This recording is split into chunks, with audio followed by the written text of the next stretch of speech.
When working with changes to parts, it's really important to keep track of what changes are being made. So in Solid Edge 2026, a revision table has been added, which allows you to track dimensional changes. So if we go into our part here and we make a quick edit, say to this face here, I just want to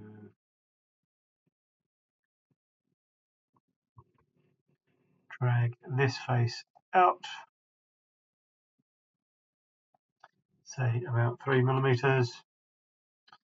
And then if we do a save and go back to our draft view, you'll see that we have the boxes around the part which indicate that the drawing view is out of date. So we'll do an update views, and that will kick off the dimension tracker so that we can see that we have a couple of changes that have been highlighted.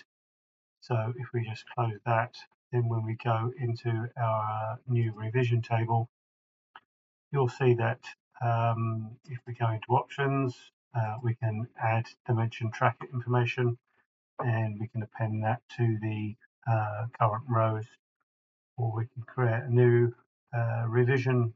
So if you're making multiple updates, then that will track through on those. So you can also see in here we've got a number of changes. I want to just delete that row so that we've only got the dimensional changes, and we go OK. And then when we place our revision table, we can see that it works like most of the other tables. We can resize as we need to. Let's drag that to a smaller size.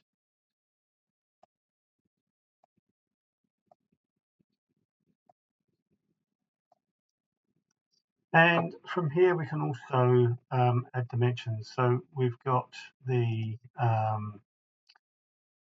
two different values in here, so we can click over and add a revision tag if we want to. So A1 refers to the 28 to 34, so that will be this one here. So we can place this alongside this dimension, and then select the second one and place that alongside this dimension here, and then when we accept those, they get left in place. So we can turn that on or off as we need to, and we can place this in here. So we've now got a direct tracking of what changes are being made. If we go back and make a subsequent change, then those new values can be added in under a new revision. Also, we have the option in the Solid Edge options to group all the changes into one. So under the revision table, we can specify what our indexes are going to be, and we can mark untagged items, but also we can use a single revision for all the tags under the same revision. So that just groups everything together.